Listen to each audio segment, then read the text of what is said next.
Hello students, myself Pankaj. Welcome back to our channel for IOM classes. तो हमने पिछले class में chapter 2 को कवर किया था। तो हम लोग इसका एक्सरसाइज देखते हैं। इसमें सबसे पहला जो क्वेश्चन है वो है here is some information about 4 countries. Based on this information how would you classify each of this countries.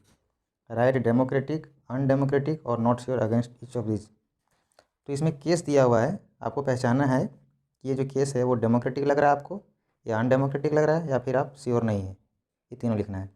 Country ये है people who do not accept the country's official religion and do not have a right to vote. तो आपको पता है कि जहाँ पे vote करने का अधिकार है उसे हम लोग डेमोक्रेटिक कहते हैं। क्योंकि यहाँ पे do not have a right to vote, vote करने का अधिकार नहीं है और वहाँ के लोग कंट्री का ऑफिशियल रिलीजन को भी नहीं मान रहे हैं, इसे कहने का मतलब वो कंट्री अनडेमोक्रेटिक होगा। तो आप पहला का ये लिख सकते हैं undemocratic.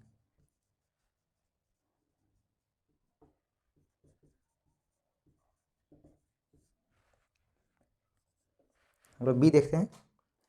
The same party has been winning election for the last 20 years. किसी भी कंट्री में एक ही पार्टी 20 साल से इलेक्शन जीत रही है। ठीक है, अगर 20 साल से इलेक्शन जीत रही है तो इसमें आप तो नहीं जान सकते हैं कि डेमोक्रेटिक है या अनडेमोक्रेटिक है। तो इसमें आप नॉट श्योर मार सकते हैं, क्योंकि हो सकता है कि वो कंट्री के फेवर में 20 साल से इलेक्शन वोट जा रहा हो सकता है कि एक ही पार्टी सिस्टम हो। ठीक है, आप इसमें बता नहीं सकते हैं, तो इसलिए नॉट श्योर आप इसमें मार सकते हैं। नॉट श्योर सी में है ruling party has lost in the last 3 election. जो रूलिंग पार्टी थी वो 3 इलेक्शन, लास्ट 3 इलेक्शन हारी है। अगर वो लास्ट 3 इलेक्शन हारी है, ऐसा कहने का मतलब कोई तो जीता है, यानी कि 2 पार्टी सिस्टम है, कहने का मतलब डेमोक्रेटिक है।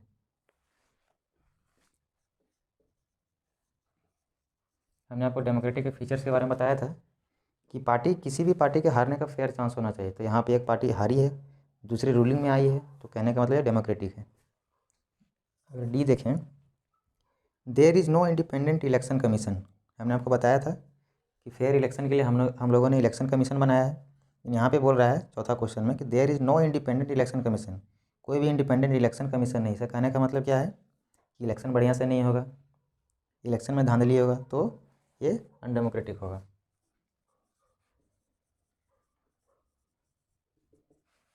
हम लोग दूसरा देखते हैं। फिर से उसी तरह का क्वेश्चन दिया हुआ है आपको, डेमोक्रेटिक, अनडेमोक्रेटिक और नॉट श्योर में टिक लगाना है। पहला क्वेश्चन है the parliament can't pass a law without the army, without the consent of the army, chief of army. तो आप ये देख सकते हैं, बोल रहा है कि पार्लियामेंट कोई भी लॉ पास नहीं कर सकता है बिना चीफ ऑफ आर्मी के कॉन्सेंट के। तो आपको पता है कि पार्लियामेंट में चीफ ऑफ आर्मी का कोई मतलब नहीं होता है। तो अगर ऐसा है तो ये अनडेमोक्रेटिक होगा।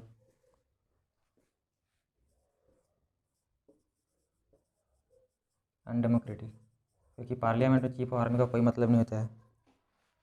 दूसरा क्वेश्चन है the parliament can't pass a law reducing the powers of the judiciary. Parliament जो जुडिशरी होता है उसका पावर को रिड्यूस करके लॉ नहीं बना सकता है। तो कहने का मतलब क्या है, मान लीजिए कॉन्स्टिट्यूशन में कोई भी ऐसा लॉ है जिसे पार्लियामेंट अमेंड नहीं कर सकता है। ठीक है, तो अगर उसे अमेंड करना है तो उसे सबसे पहले जितना भी जुडिशियल पावर है उसको पहले लो करना पड़ेगा। कहने का मतलब क्या है, ये डेमोक्रेटिक होगा। अगर हम लोग जुडिशरी, जो भी अदालत होता है जैसे सुप्रीम कोर्ट है हम लोग का, अगर उसके हम लोग पावर को कम कर दें, ठीक है, और हम लोग पार्लियामेंट में ज़बरदस्ती लॉ बना लें, तो डेमोक्रेटिक में पॉसिबल है, तो इसे हम लोग डेमोक्रेटिक बोल सकते हैं। ये डेमोक्रेटिक एग्जाम्पल है। हालांकि ये डेमोक्रेटिक कंट्री में करना उचित नहीं है, लेकिन ऐसा हो सकता है। सी है the country leader can't sign any treaty with another country without taking permission from its neighbouring country. कोई भी कंट्री दूसरे कंट्री के साथ कोई भी ट्रीटी साइन नहीं कर सकता है और भी दूसरे नेबर कंट्री से पूछ के। तो ये भी अनडेमोक्रेटिक है, क्योंकि कोई भी देश के पास सोवरेन पावर होता है। सोवरेन का मतलब कि बाहरी इन्फ्लुएंस से उसको कोई मतलब नहीं होता है। अगर हम किसी दूसरे, मान लीजिए इंडिया है और हम इंडिया अगर अमेरिका से कोई ट्रीटी साइन कर रहे हैं तो हमको चीन से पूछने का कोई ज़रूरत नहीं है, क्योंकि इंडिया एक सॉवरेन कंट्री है। तो इसीलिए ये अनडेमोक्रेटिक लग रहा है।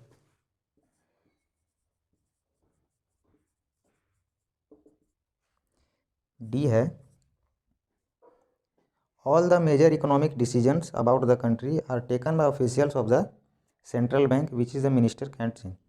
तो ऐसा नहीं है, जितने भी इकोनॉमिक डिसीजन है वो सेंट्रल बैंक लेता है, ऐसा है कि मिनिस्टर चेंज नहीं कर सकते, ऐसा नहीं है, मिनिस्टर बिल्कुल चेंज कर सकते हैं, क्योंकि फाइनल जो अथॉरिटी है वो मिनिस्टर के पास होता है। जैसे कि इंडिया में प्राइम मिनिस्टर के पास है। मान लीजिए ये सेंट्रल बैंक की बात कर रहा है, अगर मान लीजिए RBI कोई लॉ बनाता है तो उससे बिल्कुल एग्जीक्यूटिव चेंज कर सकता है। तो अगर ऐसा है तो ये अनडेमोक्रेटिक है।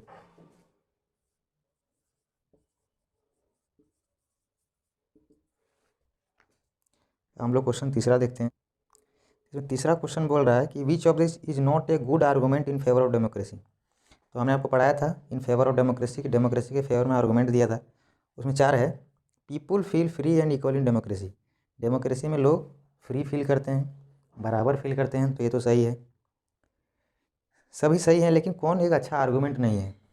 दूसरा इसमें है democracies resolve conflict in a better way than others. ये भी सही है। दूसरे फॉर्म ऑफ गवर्नमेंट के अपेक्षा डेमोक्रेसी में कॉन्फ्लिक्ट को अच्छे से सुधारा जाता है। Democratic government is more accountable to the people. जैसा कि हमने आपको बताया था कि डेमोक्रेटिक गवर्नमेंट जो होता है लोगों के प्रति ज़्यादा अकाउंटेबिलिटी होता है। Democracies are more prosperous than others. Democracy जो होता है वो दूसरे फॉर्म ऑफ गवर्नमेंट से ज़्यादा प्रोस्परस होता है। ऐसा बिल्कुल नहीं है, क्योंकि डेटा ये बताता है कि जितने डिक्टेटरशिप, जहाँ जहाँ पे डिक्टेटरशिप है वहाँ पे इकोनॉमिक ग्रोथ जो है वो थोड़ा सा ज़्यादा है। तो हम लोग इसको डी को नहीं बोल सकते हैं अच्छा आर्गूमेंट। तो इसमें डी आंसर होगा तीसरा का।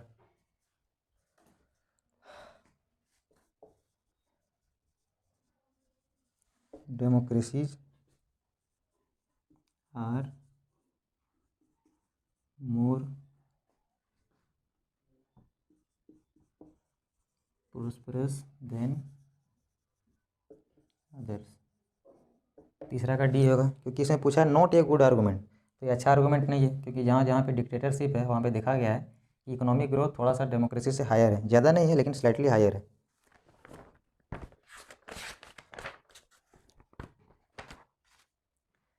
आप तीसरा में एग्जांपल ले सकते हैं कि जैसे इंडिया है, डेमोक्रेटिक कंट्री है, आप चाइना का उस पर कंपेयर कर सकते हैं कि चाइना का जो ग्रोथ है वो हायर है। नॉर्थ कोरिया का एग्जांपल ले सकते हैं, उसका जो ग्रोथ है वो हायर है। तो डेमोक्रेसी कोई स्टाम्प नहीं लगाता कि वो प्रोस्परस ज़्यादा होगा और नॉन डेमोक्रेटिक है वो कम प्रोस्परस होगा। ऐसा देखा गया है कि जो डिक्टेटरशिप जो होता है वो स्लाइटली हायर होता है। तो ये कहना ये गलत होगा कि democracy are more prosperous than others, क्योंकि ऐसा देखा गया है कि जो डिक्टेटरशिप भी हैं वो ज़्यादा प्रोस्परस होते हैं। तो हम लोग चौथा देखते हैं। Each of this statement contain a democratic and undemocratic element. इसमें क्वेश्चन में आप पाएंगे कि एक सेंटेंस जो है वो एक डेमोक्रेटिक है, एक अनडेमोक्रेटिक है। आपको चुनना है कि कौन सा डेमोक्रेटिक है, अनडेमोक्रेटिक है। पहला क्वेश्चन बोल रहा है a minister said that some laws have to be passed by the parliament in order to confirm to the regulation decided by the World Trade Organization. ये कहना चाह रहा है कि एक मिनिस्टर ने कहा कि पार्लियामेंट में एक लॉ पास किया जाएगा, लेकिन वो WTO के खिलाफ है, तो उसको पहले डिसाइड करके उसे रेगुलेशन को ध्यान में रख के उसे पास किया जाएगा। तो इसमें आप दो चीज़ देख सकते हैं कि पार्लियामेंट में लॉ का पास होना एक डेमोक्रेटिक है, ठीक है, लेकिन WTO को ध्यान में रखना वो एक अनडेमोक्रेटिक है। तो हम लोग इसको दो तरह से लिख सकते हैं। पहले अगर डेमोक्रेटिक को लिखें तो इसमें लिख सकते हैं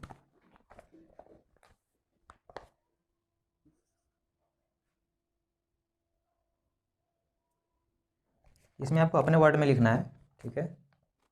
law have to pass by parliament. इसमें आप अनडेमोक्रेटिक सेंटेंस लिख सकते हैं। इस conformation to the regulation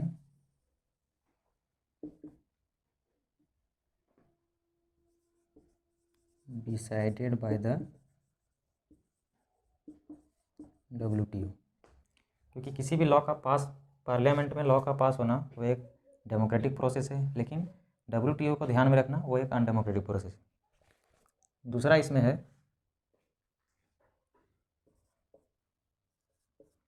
the election commission ordered repolling in a constituency where large scale rigging was reported. तो इसमें दो चीज़ है। इलेक्शन कमीशन ने रीपोलिंग, किसी भी कॉन्स्टिट्यूंसी में जब गलत तरीके से वोट डाला जाता है तो उसे हम लोग वोट रिगिंग बोलते हैं। तो फिर इलेक्शन कमीशन ने ऑर्डर दिया कि वहाँ पे फिर से वोट कराया जाए। तो यहाँ पे दो चीज़ है कि इलेक्शन कमीशन ने ऑर्डर दिया रीपोलिंग का, वो एक डेमोक्रेटिक प्रोसेस हो गया, लेकिन वोट का जो रिगिंग हुआ वो एक अनडेमोक्रेटिक है। इसे हम लोग तोड़ तोड़ के लिखेंगे। जो डेमोक्रेटिक है इसमें हम लोग लिखेंगे इलेक्शन कमीशन ऑर्डर्ड रीपोलिंग। और इसमें जो अनडेमोक्रेटिक पार्ट है, इसमें जो अनडेमोक्रेटिक पार्ट है वो हो जाएगा large scale rigging of vote. Large scale rigging of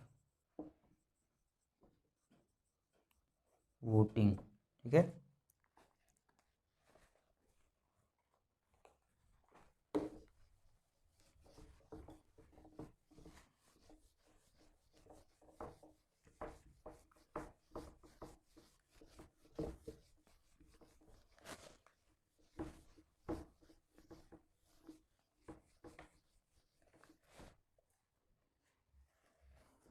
अब इसमें सी है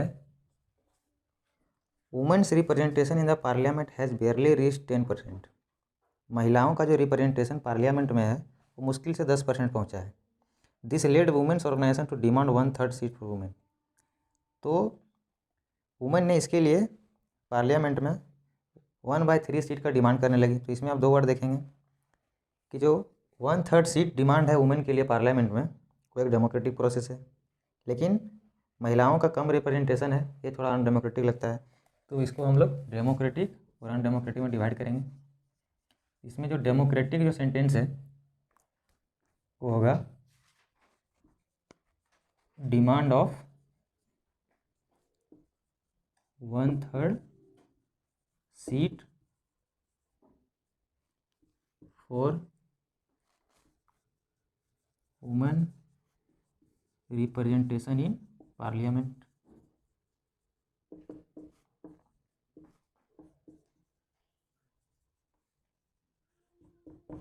इसमें जो अनडेमोक्रेटिक वर्ड है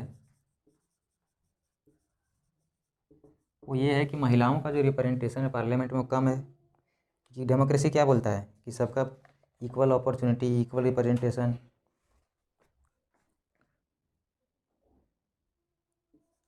इसमें लिख सकते हैं लो रिप्रेजेंटेशन ऑफ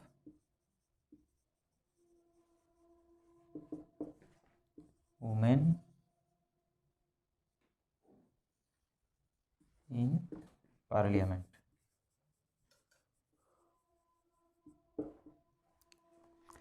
हम लोग पांचवा क्वेश्चन देखते हैं। Which of this not a valid reason for arguing that there is a lesser possibility of famine in a democratic country. इसमें पूछ रहा है, फेमिन का मतलब होता है भूख हड़ताल, जहाँ पे भूखमरी से लोग मरते हैं उसे कहते हैं फेमिन, जैसे कि चाइना में आया था। तो ये पूछ रहा है कि कौन सा वैलिड रीजन है जो कि फेमिन को कम पॉसिबिलिटी दिखाता है। जैसे कि क्वेश्चन है opposition parties can draw attention to hunger and starvation. Opposition party है वो सरकार का अटेंशन हंगर और स्टारवेशन पे ला सकता है कि लोग भूखे मर रहे हैं, तो सरकार तुरंत एक्टिव होगी। तो ये तो सही है। Free press can report suffering from famine in different parts of the country. जो प्रेस है वो रिपोर्टिंग करेगा कि यहाँ पे लोग भूखमरी से मर रहे हैं। ठीक है। Government fears its defeat in the next election. Government जो नया नेक्स्ट इलेक्शन जो होगा उसके हारने का डर है। People are free to believe in and practise any religion. लोग कोई भी रिलीजन में विश्वास रख सकते हैं। तो आप ये चारों एग्जाम्पल में देखें तो भुखमरी से रिलीजन का कोई लेना देना नहीं। कोई भी रिलीजन को प्रैक्टिस कर सकते हैं, इसका कोई लेना देना नहीं। तो यहाँ पे क्वेश्चन ने पूछा नॉट ए वैलिड रीजन, तो हम लोग डी को लिख सकते हैं not a valid reason. 5 question है इसका डी आंसर होगा। People are free to believe in and practise any religion. ये क्वेश्चन में ही पूछ रहा है कि कौन सा वैलिड रीजन नहीं है भूखमरी का इन ए डेमोक्रेटिक कंट्री। तो डेमोक्रेटिक कंट्री में रिलीजन को, कोई भी रिलीजन में बिलीव करना, प्रैक्टिस करना, ये भुखमरी से इसका कोई लेना देना नहीं है, इसलिए इसका डी आंसर होगा। सिक्स क्वेश्चन है, there are 40 village in district where government has made no provision for drinking water, these villagers met and considered many methods of forcing the government to respond to their need. Which of these is not a democratic method? इसमें पहला है filing a case in the courts claiming that water is a part of life, part of right to life. जैसे हम लोग को पता है article 14 right to life कि हमें सरकार खाना देगी, पानी देगी, तो ये तो सही तरीका है कि कोर्ट में क्लेम करें कि वाटर हमें अच्छा नहीं मिल रहा है। बी है boycotting the next election to give a message to all parties, next election को बॉयकॉट करना है, सभी पार्टी को बोलना है कि जब तक हमें पानी नहीं मिलेगा हम वोट नहीं देंगे, ये भी एक सही तरीका है। Organising public meetings against government policies, public meeting आप कर सकते हैं, ये आपका हक है गवर्नमेंट पॉलिसी के खिलाफ। Paying money to government official to get water, ये बेसिकली घूस देने की बात कर रहा है जो कि सही नहीं है। तो डेमोक्रेटिक मेथड ये ऊपर तीनों है, लेकिन आप किसी गवर्नमेंट ऑफिशियल को पैसा दे के पानी का मुहैया नहीं करा सकते, तो डी थोड़ा अनडेमोक्रेटिक प्रोसेस लगता है, इसीलिए 6 का डी आंसर होगा। Paying money to government officials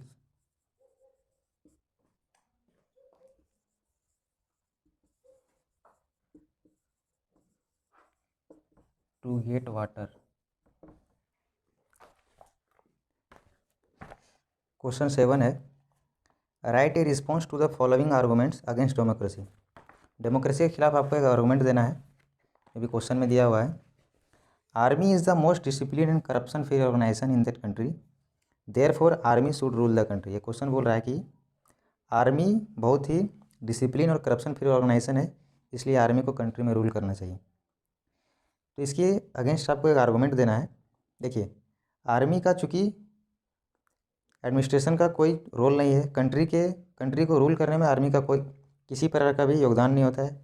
army भले ही करप्शन फ्री और डिसिप्लिन ऑर्गेनाइजेशन है, लेकिन आर्मी को चलाना और एग्जीक्यूटिव ऑर्डर देना ये दोनों अलग अलग बात है। वहाँ पे आपका एक्सपीरियंस काम करता है। जैसे कि मान लीजिए हमारी जो पीएम है वो 3-4 बार गुजरात का सीएम रह चुके हैं, फिर जाके पीएम बने हैं, लेकिन वहीं पे अगर आप अपने जो भी आर्मी चीफ हैं, जनरल नरवणे या फिर सीडीएस बिपिन रावत को अगर आप एग्जीक्यूटिव बना दें तो अच्छे डिसीजन नहीं ले सकेंगे। इसीलिए आर्मी का एग्जीक्यूटिव में कोई रोल नहीं है और ना ही उन्हें रूल करना चाहिए, क्योंकि वहाँ पे एक्सपीरियंस काम आता है। तो आप ये लिख सकते हैं। इसमें बी है, rule of the majority means the rule of ignorant people, what we need is the rule of the wise even they are in small number. ये कहना चाह रहा है कि भले ही कम नंबर में हो लेकिन बुद्धिमान लोगों को रूल करना चाहिए। तो ऐसा बिल्कुल नहीं है। जैसा कि पहला हमने क्वेश्चन का आंसर बोला, सेम आप लिख सकते हैं कि एडमिनिस्ट्रेशन में बुद्धिमान लोगों की ज़रूरत शायद बहुत कम पड़ती है, लेकिन उसमें एक्सपीरियंस बहुत काम आता है कि लोगों एडमिनिस्ट्रेशन को कैसे संभालना है, कैसे। 7 में बी क्वेश्चन है, rule of the majority means the rule of the ignorant people, what we need is the rule of the wise even they are in small number. ये कहना चाह रहा है कि भले ही कम संख्या में वाइज बुद्धिमान लोग हो लेकिन उन्हें ही रूल करना चाहिए। तो इनके अगेंस्ट हम आर्गूमेंट ये दे सकते हैं कि भले वो बुद्धिमान हो लेकिन लोगों को क्या ज़रूरत है, लोगों के हित में क्या काम होना चाहिए, जो नीचे तबके के जो लोग हैं उन तक कैसे अपना पॉलिसी पहुंचाया जाए, ये सिर्फ पॉलिटिकल लीडर को ही पता होता है क्योंकि वो एक्सपीरियंस होते हैं। तो आप इसके खिलाफ आर्गूमेंट दे सकते हैं। If we want religious leaders to guide us in spiritual matters, why not invite them to guide us in politics as well, the country should be ruled by religious leader. कहना चाह रहा है कि देश religious leader, धार्मिक नेता जो हैं उससे क्यों नहीं चल सकता है। तो इसके खिलाफ आर्गूमेंट आप दे सकते हैं कि देश को चलाने में रिलीजियस मैटर बिल्कुल नहीं। इसमें आप आर्गूमेंट इसके खिलाफ आर्गूमेंट ये दे सकते हैं कि चूँकि इंडिया में इतने सारे रिलीजियस हैं, सबका अलग अलग विचारधारा है, तो किस विचारधारा को अपनाया जाए ये कॉन्फ्लिक्ट हो सकता है, या फिर कहीं पे भी, क्योंकि एक पूरे वर्ल्ड में एक रिलीजियस नहीं है, बहुत सारे रिलीजियस लीडर्स हैं, सबकी अलग अलग विचारधारा है। तो हम लोग किसी एक को बढ़ावा नहीं दे सकते हैं। तो इसीलिए रिलीजियस लीडर को रूल बिल्कुल नहीं करना चाहिए, और ख़ास करके इंडिया जैसे कंट्री में जहाँ पे जो एक सेकुलर कंट्री है। तो अब हम लोग क्वेश्चन 8 देखते हैं। क्वेश्चन में कुछ स्टेटमेंट दिया हुआ है, आपको उसमें देखना है कि किस में डेमोक्रेसी का वैल्यू है। एक पिता अपने बेटी से कहता है, I don't want to hear your opinion about your marriage, in our family children marry where parents tell them to. पिता अपनी बेटी से कहता है कि मैं तुम्हारा ओपिनियन नहीं जानना चाहता, हमारी फैमिली में बच्चे वहीं शादी करते हैं जहाँ पे उनके माता पिता कहते हैं। तो ये बिल्कुल अनडेमोक्रेटिक लग रहा है, क्योंकि लोगों को उनका हक है कि वो अपने लाइफ में कुछ भी कर सकते हैं, किसी से भी शादी कर सकते हैं, ठीक है। तो आपको स्टेटमेंट देना है, ठीक है, डेमोक्रेसी को ध्यान में रखते हुए। तो इसमें आप क्या लिख सकते हैं कि इसमें उसका फ्रीडम ऑफ एक्सप्रेशन नहीं है, फ्रीडम ऑफ एक्सप्रेशन नहीं, तो इसमें आप लिख सकते हैं कि इसमें उस लड़के का फ्रीडम नहीं है। डेमोक्रेसी में क्या है, फ्रीडम है, वो कुछ भी कर सकता है, लेकिन उसके पिताजी बाय फोर्स उससे शादी करवाना चाह रहे हैं, तो इसकी आप लिख सकते। बी है teacher to student, don't disturb my concentration by asking me question in the classroom. Teacher student से कहता है कि अब तुम क्लासरूम में क्वेश्चन नहीं पूछ सकता है, तुम्हारे क्वेश्चन पूछने से मेरा कंसंट्रेशन भंग होता है। तो ये भी एक, तो डेमोक्रेसी में क्या है कि एक आप एक तरह से राइट बोल सकते हैं कि स्टूडेंट का राइट है कि वो टीचर से क्वेश्चन पूछे, लेकिन वो टीचर बोल रहा है कि तुम क्वेश्चन नहीं पूछ सकता है, तो आप इस तरह लिख। सी है employ to the officer, our working hours must be reduced according to the law. चूँकि एम्प्लॉय ज़रूरत से ज़्यादा घंटे काम कर रहा है, इसलिए वो ऑफिसर से बोल रहा है। डेमोक्रेसी में क्या है कि हर एक जगह रूल है, रेगुलेशन है, कितने घंटे काम करना है, तो एम्प्लॉय और ऑफिसर से, तो आप ये लिख सकते हैं। क्वेश्चन 9 है consider the following facts about a country and decide if you would call it a democracy, give reason to support decision. इसमें क्वेश्चन है, इसमें आपको डिसीजन देना है अपना। All the citizens of the country have right to vote, election are held regularly. जिस किसी भी कंट्री में वोट करने का अधिकार है, इलेक्शन हो रहा है रेगुलरली, तो वो डेमोक्रेटिक है, ये बिल्कुल डेमोक्रेटिक है। The country took loan from international agencies, one of the condition for giving loans was that the government to reduce it expenses on education and health. एक कंट्री किसी इंटरनेशनल एजेंसी से loan लिया है, लेकिन agency का ये कहना है कि आपको सबसे पहले एजुकेशन और हेल्थ पे कम खर्च करना पड़ेगा। ये थोड़ा अनडेमोक्रेटिक है, क्योंकि जो भी पैसा देश का होता है वो जनता का ही पैसा होता है, वो एजुकेशन और हेल्थ पे कैसे खर्च कम कर सकती है, तो ये अनडेमोक्रेटिक है। People speak more than 7 language but education is available only in 1 language, the language is spoken by 52% people of that country. ये बोल रहा है कि उस देश में लगभग 7 लैंग्वेज बोले जाते हैं, लेकिन एजुकेशन मात्र 1 लैंग्वेज में दिया जाता है। तो इसमें आप बोल सकते हैं कि मान लीजिए आप अभी किसी इंडिया के किसी स्टेट में, वहाँ पे मान लीजिए हिंदी बोली जाती है, हिंदी में किताब सारी छपती है। आप मान लीजिए दूसरा स्टेट जहाँ असम जाए, वहाँ मान लीजिए सिर्फ असमीज में छापा जाए, तो वहाँ तो अगर आप हिंदी भाषी हैं, आप हिंदी पढ़ के अगर असम जाएंगे तो फिर वहाँ पे आपको दिक्कत होगा। इसीलिए पूरे इंडिया में किताब की भाषा को एक भाषा रखा जाता है जनरली, ताकि इंटीग्रिटी ऑफ द नेशन बरकरार रहे, नेशन का जो इंटीग्रिटी है वो बरकरार रहे। तो ये आप आर्गूमेंट दे सकते हैं। डी है several organization have given a call for peaceful demonstration and nation wide strike in the country to oppose this policies, government has arrested the leaders. तो ये बिल्कुल अनडेमोक्रेटिक है, क्योंकि स्ट्राइक करना डेमोक्रेसी में उसका राइट है, गवर्नमेंट उसे अरेस्ट नहीं कर सकती, तो ये अनडेमोक्रेटिक है। The government owns the radio and television in the country, all the news paper have to get permission from the government to publish any news about government policy and protest, तो ऐसा बिल्कुल नहीं है। Democracy में क्या है, free press होता है, जो जितने भी जर्नलिस्ट होते हैं, प्रेस जो होता है, न्यूज़ मीडिया जो होता है, इलेक्ट्रॉनिक मीडिया, प्रिंट मीडिया, कुछ भी हो, वो फ्री होता है, गवर्नमेंट से फ्री होता है। वो कोई भी चीज़ न्यूज़ में दिखा सकता है, गवर्नमेंट चाहे अच्छा काम कर रही हो या बुरा काम कर रही हो, उसको दिखाना उसका कर्तव्य है, तो ये अनडेमोक्रेटिक है, ठीक है। ये क्वेश्चन 10 है, इसमें आपको 4 पॉइंट दिया हुआ है, आपको इंडिया के हिसाब से ऐसे लिखना है। ये बेसिकली आप पहला अगर देखें तो इसमें इनकम इक्वालिटी की बात किया जा रहा है यूएसए का। ये भले ही क्वेश्चन यूएसए का लिखा हुआ है, लेकिन आपको इंडिया के पक्ष में आपको लिखना है, इंडिया को ध्यान में रखते हुए लिखना है। तो आप इसमें लिख सकते हैं कि इंडिया जब से आज़ाद हुआ है, कि हमारे जो फ्रीडम फाइटर थे, उन लोगों ने ये ध्यान में रखा था कि धीरे धीरे इनकम इक्वालिटी कम होगा, सभी लोग बराबर होंगे, इक्वालिटी आएगा, लेकिन ऐसा हुआ नहीं है। अभी भी इनकम इक्वालिटी है, जो अमीर है वो अमीर होता जा रहा है, जो गरीब है वो गरीब होता जा रहा है। ये पहला हुआ इनकम इक्वालिटी। फिर क्या है second, in a president election nearly 9 out of 10 individual in families with income over $75,000 have voted, this people are the top. फिर कहना चाह रहा है कि हमारे जो गांव में जितने सारे लोग हैं वो ज़्यादा वोट करते हैं, लेकिन अमीर जो हैं वो कम वोट करते हैं। आप इस ऐसे में लिख सकते हैं। About 95 contribution to the political parties come from the rich, this gives them opportunity to expect. आप इस ऐसे में लिख सकते हैं कि जब इलेक्शन होता है तो उन्हें फ़ंड की ज़रूरत होती है, तो वो फंड बेसिकली जो बड़े बड़े उद्योगपति होते हैं वो देते हैं। तो इससे क्या है कि निचले तबके के जो जितने भी लोग हैं वो सरकार के जितने भी पॉलिसी बड़े बड़े पॉलिसी होता है उससे वंचित रहते हैं, क्योंकि वो बेसिकली बड़े बड़े उद्योगपति के लिए बनाया जाता है। तो आप ऐसे में लिख सकते हैं। तो हम लोगों ने एक्सरसाइज को पूरा कवर किया चैप्टर 2 का। तो हम लोग इस एक्सरसाइज को यहीं पे वाइंड अप करते हैं। Thank you.